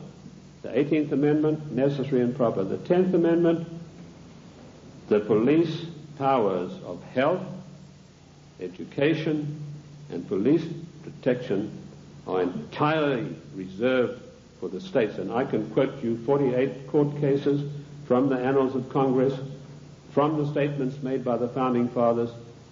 Those powers were never surrendered to the federal government. Therefore, the federal government has no business interfering in health matters, national health plan, no business interfering in crime bills, that's a matter for the states, and no business interfering particularly with the Second Amendment. I was in New York the other day on a radio program, and a very irritated, angry lady said she was a professor of law from Columbia. She came in on the program and she said, "You don't know what you're talking about." She said, it's not a right to bear arms. I told her exactly what was what. And she said, well, if that's true, then voting is a right. I said, no, voting has never been a right. The only rights and the only civil rights we got are found in the Fifth Amendment. That's all. Forget the 1868 Act. That was done when the United States, the southern states, were under occupation. They were occupied countries. Forget Nicholas Katzenbach's 1964 Civil Rights Act. The only civil rights we've got are those contained in the Fifth Amendment. And health, education, and police powers belong to the states. Mrs. Swinstein has no right passing a bill classifying 19 types of assault weapons. What is an assault weapon anyway? Any gun is an assault weapon. That's what you use guns for. You use it to shoot people or animals or protect yourself. Any gun is an assault weapon. A knife is an assault weapon. You know, now they have this poor, almost idiot Brady running around the country. They're using him shamefully to push for gun control. This man doesn't know whether he's Arthur or Martha at the moment. This is not an issue of gun control. This is an assault on the Constitution of the United States of America in total. You cannot take one part of the Constitution and attack it and exclude the others. And this is what it is. It is an attack upon the Constitution of the United States of America. We need to understand about GATT. I'd like to go back to that a little bit. Michael Carpenter, the Attorney General of Maine, and 46 other Attorney Generals of the states wrote a letter to Clinton last July, and they asked him, please, Mr. President, let us have a national conference of all Attorneys General of the states on this matter. Clinton refused to answer him. Instead, he got his Hollywood lawyer pal, Mickey Cantor, whose only expertise in the world is running around with a Hollywood crowd. He's a Hollywood lawyer. And suddenly, Clinton puts him in charge of trade. Trade wars, GATT, is piracy. It will destroy the livelihood of the people of this nation. What is the situation facing us right now? There's an attack on the dollar. The gnomes of the bond market are fleeing. I've written a work called The Economic Implosion, Year of Crisis, 1995, in which I predict the collapse of our economic system as we know it today in pursuance of the GATT Treaty. One of the things I know for a fact that this will be an implosion, i.e. our system will collapse on the ground of which it now stands. It's not going to be an explosion that will scatter everything. And we know that GATT will come in and say how much you can get for your interest.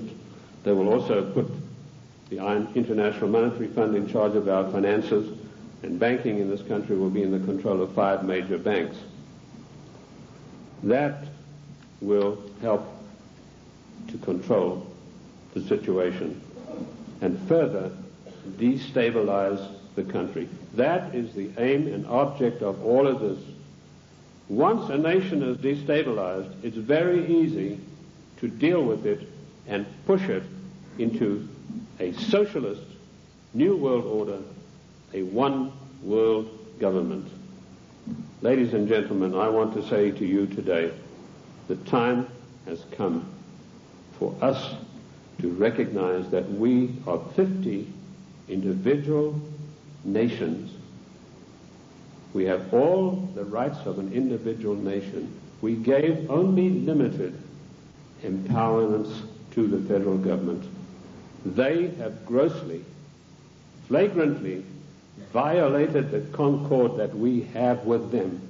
Therefore, we, the masters, have the right to go to Washington and tell them, the servants, henceforth this concordat is severed, unless we understand from today all of these unconstitutional measures will be rolled back and a new system will come into being. The Federal Reserve Bank, that private enterprise bank, will be put out of business.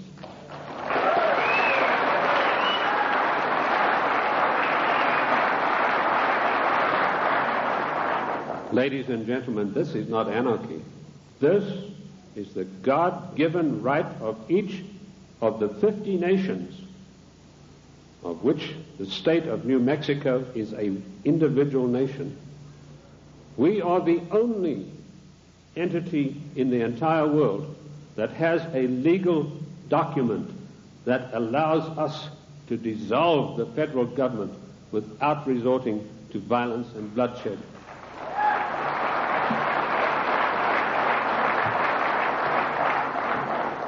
Ladies and gentlemen, I can tell you from my own experience that I have seen a rising tide in this country in the last 5 years. And I say to you today, in my closing remarks, let us catch the wave. My own plan is to form an organization, a foundation, if I can get people with money to back me, where I will teach what I've learned from the Constitution, what I've gleaned from the annals of Congress, the Congressional Globes, and the Congressional, to maybe 100 educators, lawyers, if you will, other people who are interested. Teach them what I know, which is enough for them to confound the Chief Justice of the Supreme Court of the United States, not to mention those fairy heads we have in the House and Senate. They, in turn, will spread across the land, teaching others, and they, in turn, will teach others until we have a grassroots movement that is spread across this nation of people who really know, not just to recite the Constitution, but know all of the provisions, the ins and outs, the nuts and bolts, who, when somebody like Mitchell says, we're going to give 2 days for this gap treaty to be debated, 1 million people will demand and tell him that you, sir, are exercising arbitrary power and you shall not be allowed to do this, and quote the Constitution. We could do that with every one of these unconstitutional measures. It is the federal government that is creating anarchy, not we, the people. Thank you, ladies and gentlemen. Thank you. Thank you. Thank you. Thank you. Thank you. Thank you. Thank you.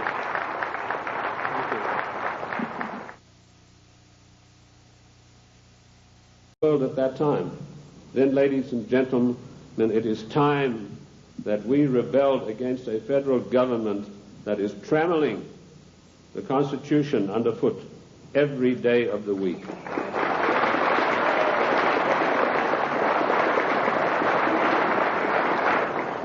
King George III of the Venetian Party of the North did more than that. He sent Adam Smith, a servant of the British East India Company, to formulate a policy which he called free trade.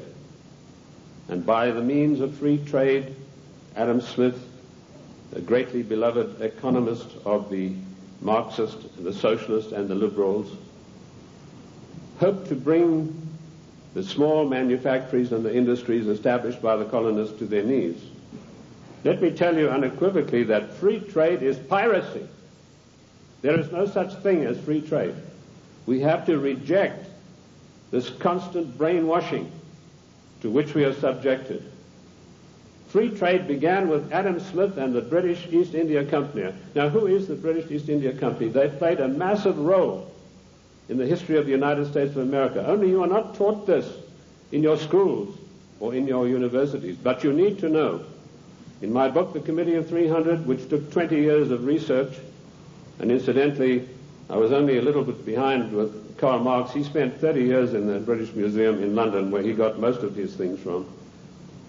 I point out that the British East India Company was the most powerful trading company in the world They made their massive monies out of the dope trade. They first grew prime poppies in Kew Gardens in Kensington, London, got the best producing opium poppies.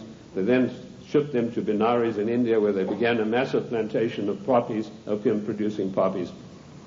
They then used their famous tea clippers to transport the poppies in the form of raw opium to China.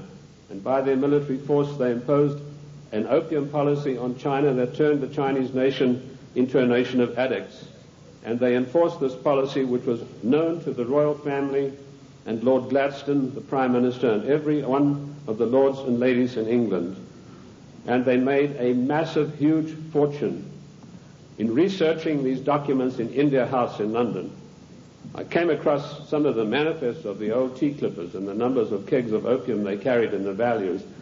And I totaled up these things, and I found to my astonishment that if we took 1970 as an optimum year for profits in General Motors and Ford, in 1 year, the opium trade with China was 3 times the profits of the combined profits of Ford and General Motors in 1970. And this was shared by 300 people. That was the committee that ran the British East India Company. They all had equal voting rights. They could not outvote each other, and of course they were sworn to secrecy. The descendants of the British East India Company today run the United States. And I will hope to prove my thesis as we go along. They also interfered in the development of the United States on every occasion. They armed the Indians, they armed the people against the settlers who were pushing west. They ran the Hudson's Bay Company. They also ran so-called mission stations in China and got these missionaries who were really not missionaries at all to push opium on the Chinese. And I remember a conversation with the late Gamal Abdel Nasser of Egypt, Prime Minister of Egypt, President of Egypt, and Mohammed Aikel, one of the top journalists, with Zhou Enlai. And Zhou Enlai told him, he said, you know, the Americans and the British made China a nation of opium addicts, and now with the Vietnam War, it's our turn. We are going to make the Americans a nation of opium addicts. So you can see the influence, the evil, baleful influence of the British East India Company upon the great nation of the United States of America. They were the ones who financed the war. They put up the money for the British troops to buy the Hessian mercenaries and to fight the colonists. Those brave 3%, let me remind you that only 3% of the people took arms and stood up against the mighty army of King George III. We are 3% here this morning, but that's enough for us to withstand the mighty force of the federal government of the United States of America.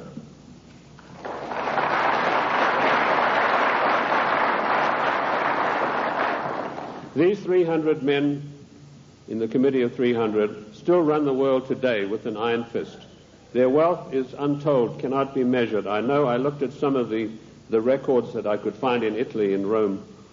I've done most of my work on location, and this has always been invaluable to me. And I came across the families in Italy who were called the Fondi, meaning the people who had all the money. They were all members of the Committee of 300, the Lucatis, the Recanatis, the Volpi du Miseratis. These people are so wealthy that they would make David Rockefeller look like a piker. That is how rich they are. And this is the committee that runs the world. Now, in my book, The Committee of 300, I name every one of them. This is not a book that talks about they. It gives you specifics. And I must say I do the same thing in my new book, Socialism, The Road to Slavery, which was 10 years in researching. On July the 4th, 1789, George Washington told the Congress, it is necessary for us to impose tariffs to protect the manufactories of our colonies. That was the first trade barrier. Now, let us dispose for once and for all with the words that have been implanted on our minds, like isolationist, and you are for restricted trade, and you are against global trade. The United States of America did not grow great on global trade. The United States of America grew great on the hard labor of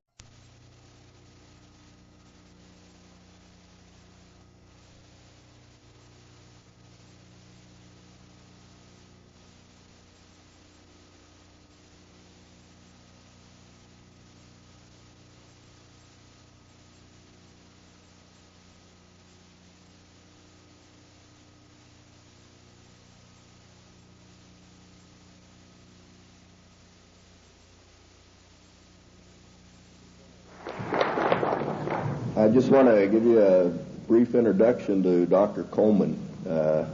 I've been studying this for a long time and seeing what's happened to our country, and you know, it's kind of sad in this country that you have to come to a meeting on Saturday morning to get the truth.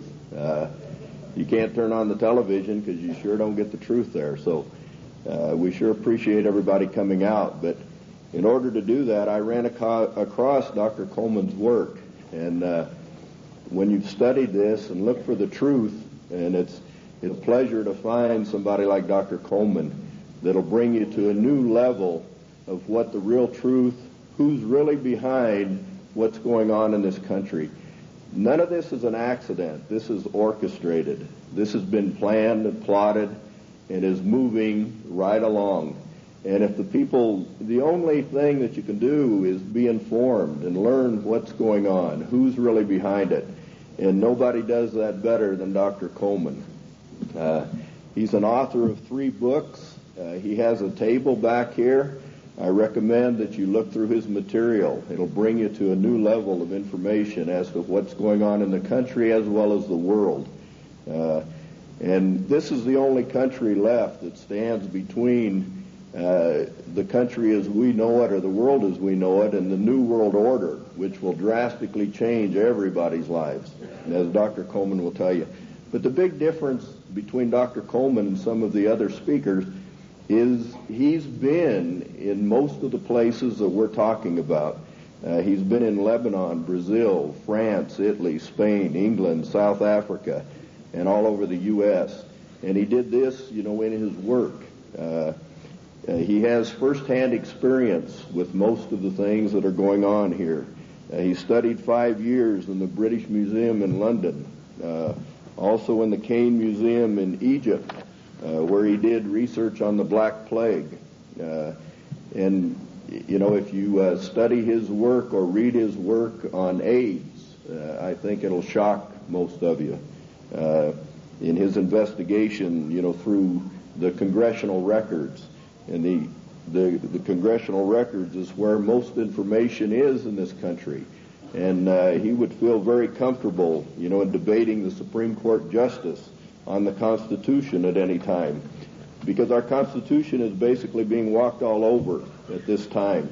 But at this time, I'd like to bring on Dr. Coleman, and let's give a big hand to him, and we appreciate him.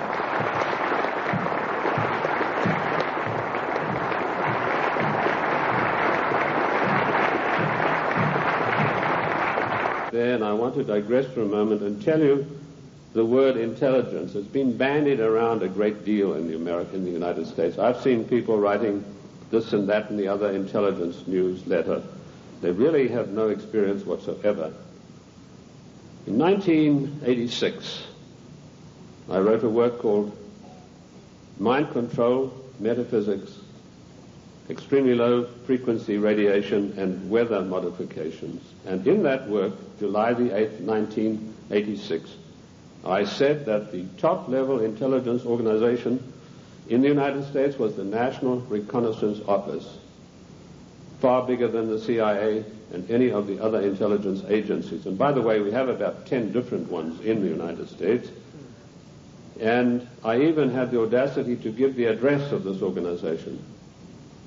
3 weeks ago, Mr. Sam Donaldson, the gentleman who wears that beautiful toupee so effectively, he came on with the program in prime time, and he said, this is one of the biggest scoops that ABC has ever had. And he told about the National Reconnaissance Organization. The exact same thing that I published 8 years earlier. I tell you this to set the stage so that you'll understand I do have some experience and that I know that of which I speak. You know, the American people are somewhat like the Irish. I'm sure you've heard the story of the Irishman who got shipwrecked, and after many days he was washed up on an island, and as he staggered along the beach, some people came out of the trees waving spears, and he said to them, is there a government here? And they said, yes. He said, well, then I'm against it. Liberty is based on individual freedom. We are individual people. We are not the mass, so disdainfully referred to by Karl Marx and the socialist writers.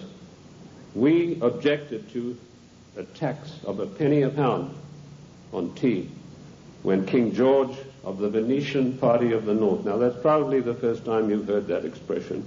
It took me 5 years of digging in the British Museum in London, which I consider to be the finest repository of knowledge in the world, to come up with that name. That was what the party of King George was called, and we'll come to the reason for that. But our colonists said, we're not going to pay this penny a pound on tea. Today, we are being driven on our knees by a tyrannical government which is imposing all sorts of taxes upon us, and worse than that, trammeling on and tramping on the Constitution of the United States of America, which is the second greatest document in the world next to the Bible. And if we could rebel against the mighty powers of King George III, the most potent force in the world. Thank you. Thank you. Ladies and gentlemen, thank you for that great welcome. It's indeed a great pleasure for me to be among you here this morning. Looking at all these big fellows around the place, I feel a little small in stature, but I would remind you what Wellington told the German General Blücher at Waterloo when he rode up to inspect Wellington's troops. He saw the Scotch and the Irish guards on the hillside. He rode through them and he turned to Wellington and said, they're rather small, aren't they? And Wellington said, yes, but they don't run away.